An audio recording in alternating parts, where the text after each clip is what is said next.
I ruined my ex-boyfriend's life 20 plus years ago and I just made sure it stayed ruined. When I was in college in the 90s, I met Jake, then M23, through mutual friends. He had already graduated and was planning to move to the opposite side of the United States for grad school, and I had already been making plans to move with friends only a 90-minute drive away from where he was moving to. We had so much in common, fell in love, and it really seemed like fate, both planning to move 3,000 miles and landing so close together. He had 2 sisters and a younger brother who were all awesome people, and I became instant friends with them as well. Because he was in school and I was working, I would usually go to him to hang out on weekends. He was renting a house with 2 roommates, also in his program. We were young, so money was tight, but we had fun, went for taco dates, and spent a lot of time at his house where he was breeding and selling small animals. Jake was an animal sciences PhD student, so being around animals was normal and I loved it. I met and became friends with his advisor's wife, Mary, mid-50s, who worked in administration at the university. She is a lovely woman and I would often have lunch with her when I went over on weekends. Jake was a teaching assistant, and I met other people in the program and made friends with them faster than he did. After about 2 years of dating, I was at the house one day, laying in bed together, in a state of some undress, and he said out of the blue, he was concerned I'd been gaining weight and it made it harder for him to be attracted to me. No concern about my health, it was all about him finding me unattractive. I sat up and said, well, then maybe you should make sure there is better food for me to eat than crackers and cheese when I come up on weekends. Even at 23, I didn't take that kind of BS. I had gained maybe 10 pounds since meeting him 2 years earlier and still wore the same size clothes, about a US size 6 to 8. I wasn't going to engage in a fight about it after all, it was his problem, not mine, so I asked him calmly, so what is your solution to this?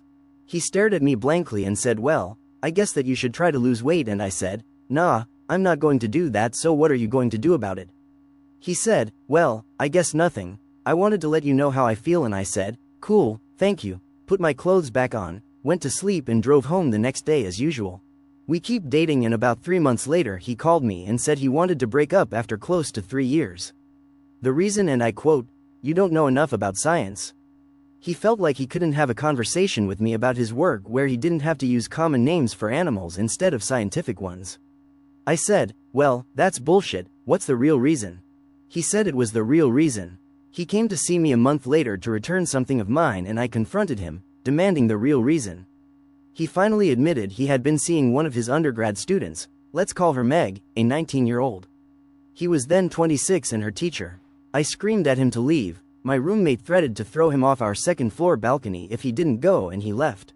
It hit me all at once after he walked out and I went from rage to stunned laughter. I'd met Meg a few times and at one point, she was at his house for a barbecue and spilled something all over her pants. Jake asked me if I could loan her some sweats. I couldn't because I was a size 8 and she was a size 18.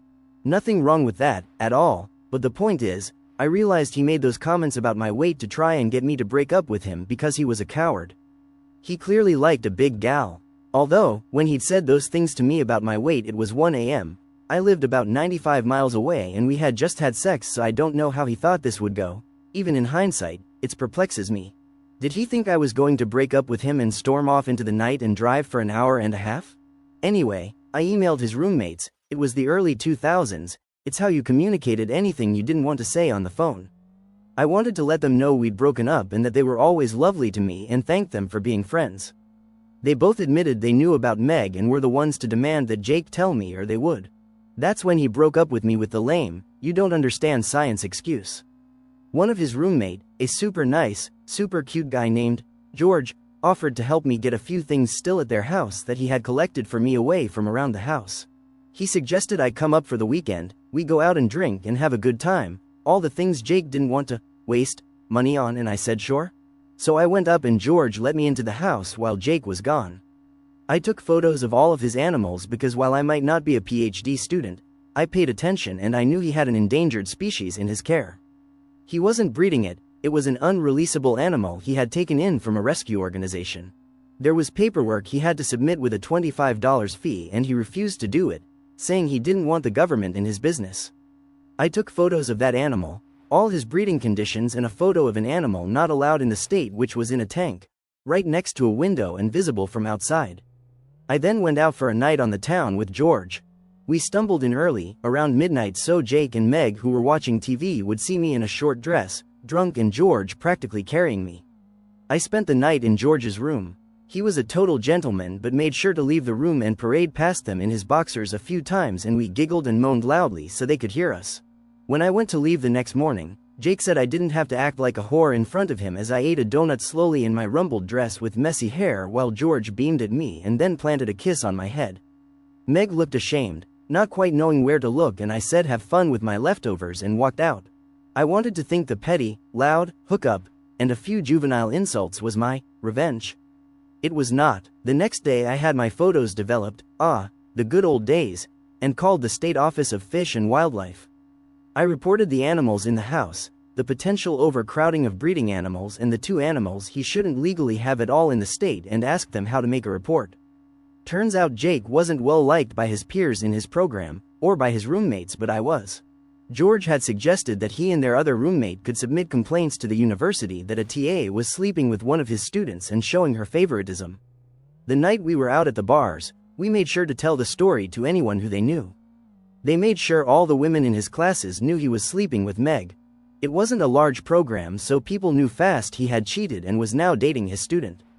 George and the other roommate made sure people knew they had put in complaints, sick of Jake's entitled BS. With my full statement made and photos sent to the state wildlife officials, I called my friend Mary, Jake's advisor's wife. She knew about the breakup and lame reason, and I let her know he admitted he was sleeping with a student. I'd been emailing with him and he admitted to it in writing, so I sent that to Mary. To say she was not happy about that was an understatement. She said she made sure it would be investigated and told her husband, Jake's direct advisor, while I was on the phone with her. Speaking of investigations, a few weeks later George called me, giddy, to say state fish and wildlife officials were there, confiscating animals. He told them he would be happy to tell them whatever they needed to know. Meg was there when it happened and told the officials as far as she knew, all the animals belonged to her boyfriend Jake and that they were all legal. That put George and the other roommate in the clear. One animal was kept in the backyard, so it was implied to Jake that a neighbor reported it. While they were there to investigate, they knew to look in the back window to see the far more problematic, illegal to have in the state under nearly any circumstances, animal. Since George was on the lease, he was able to let them in to investigate in the house. The animals were all in communal areas and the officers stayed there for a few hours and returned with a warrant to take all the animals and enter Jake's room to investigate. George and the other roommate let them into their rooms with no issues and were quickly cleared. Meg apparently couldn't get a hold of Jake and eventually drove to the university to find him. Remember, no cell phones yet. It was a good day. The only animals they left was some guppies in a fish tank. Now, PhD students need grant money to do research, and a large part of animal studies funding comes from the federal government. Jake had just gotten an EPA grant right around when he broke up with me. So I called the EPA and asked how I would report that a person with a federal grant was being investigated for illegally harboring endangered animals. Long story short, he lost his EPA grant and had to make restitution on what had already been used, close to $30,000. He would never be able to get another federal grant. He avoided jail time on the state charges since all the animals were in good health, but lost all his breeding animals, worth thousands of dollars, since they were collected for safekeeping during the investigation when the 2 illegal animals were taken. In the end, he owed a $15,000 fine and the 2 animals went to a nearby nature center. For years, I would stop by if I was in the area to visit them. The university revoked his scholarship and fired him from teaching for having an inappropriate relationship with a student. He somehow escaped being expelled, but it always shocked me that he never tried to hide the relationship with Meg and was so stupidly self-assured he didn't even wait the 4 weeks until she would have been done with his class to start publicly dating her. By the university rules, he would have been in the clear to date her, not being her teacher anymore, and she would just have to avoid any classes he was a TA in. It never fails to make me laugh. After a few months, I emailed his sisters and told them I missed them because Jake broke up with me after trying to call me fat and cheating on me, and I felt weird contacting them. The girls told me he told the family I broke up with him because of the distance. I forwarded them emails that Jake wrote after the breakup, talking about how he fell for Meg and he was sorry about it, but it was true. I couldn't keep up with him academically and it made him attracted to Meg. Jake managed to convince his dad to pay for 1 more year of school so he could get a master's instead of a PhD, and while I stayed in contact with his sisters and brother via email and then social media, I largely let it all go. I got even, made some friends, Mary became like an auntie to me and I went on with life. I went on to get a master's degree myself and my specialty? Helping scientists and doctors communicate their work to lay people. You know, us dummies who can't remember all the scientific names.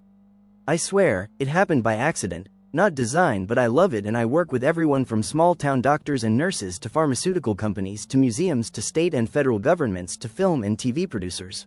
I travel a lot and speak and get to learn a lot of cool things about our planet and how things work. I knew through his siblings that Jake and Meg got married and had 2 kids. Meg dropped out of the sciences and became an accountant. Jake went back to breeding animals. Every once in a while, his sisters or brother would tell me something over for lunch or via text, but we had our own relationship that exists outside of him. Apparently when I sent a wedding gift for one of his sisters, he loudly complained at a co-ed bridal shower that all of his siblings still were my friend and didn't make an effort to embrace his now wife, Meg. Apparently the sister just laughed and said, "I don't make it a habit to be friends with homewrecker." This is how Jake's parents found out how their relationship started and ours ended, 10 years after we broke up. Jake never found out I was behind reporting him to the state, and in the end, I didn't lie about a single thing, except maybe exaggerating a drunken makeout session with George, who is now a successful and tenured professor with a lovely wife and daughters. Fast forward about 20 years to a few weeks ago. I was at a university giving a lecture to a room of 250 undergrad and grad students. In the end, I was mingling with the student afterwards and I hear a voice say, "Hey op, long time no see," and I realize it's Jake and I didn't change the expression on my face at all. I was completely shocked and my instinct was to play dumb, so I said, "I'm sorry, help me out, have we met at another workshop or lecture?" He looked incredulous and said, "It's me Jake," and I said, "I can't place you but I would love to figure it out." Finally I gasped and said, "Oh my goodness, Jake, I guess I blocked you out," and said, "Well, lovely to see you," and moved on quickly when he tried to reach out and hug me. I was happy to leave it there, with the satisfaction of him seeing me as a guest lecturer in a science department of a major university when he was just in the audience. The department chair and faculty who had invited me to speak took me out to dinner, and while there, one of them said, "So you know Jake?" I said, "I did, from over 20 years ago," being vague about how. She went on to tell me he had been there for an interview for a teaching position and had spent a few days there observing, and they were likely going to hire him. I couldn't control it, I scoffed. When they all looked at me I said, "I'm sorry, I'm just shocked he's teaching after what happened at University X."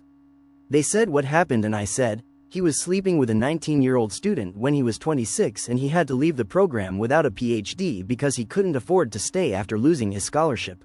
The 3 people I was with all looked at each other like they knew they had a problem and said, "Wow, we'll have to look into that," and change the subject. My old friend Mary, retired a year or 2 now but still friendly with her old collages, called me this weekend to say a friend at the university let her know someone had called doing a background check about Jake and they pulled his file, which included being fired, leaving the program with a lower degree, and the complaint letters from over 20 years ago about his conduct. Mary's name had been on it with her husband listed as the faculty advisor, so she thought she'd like to know.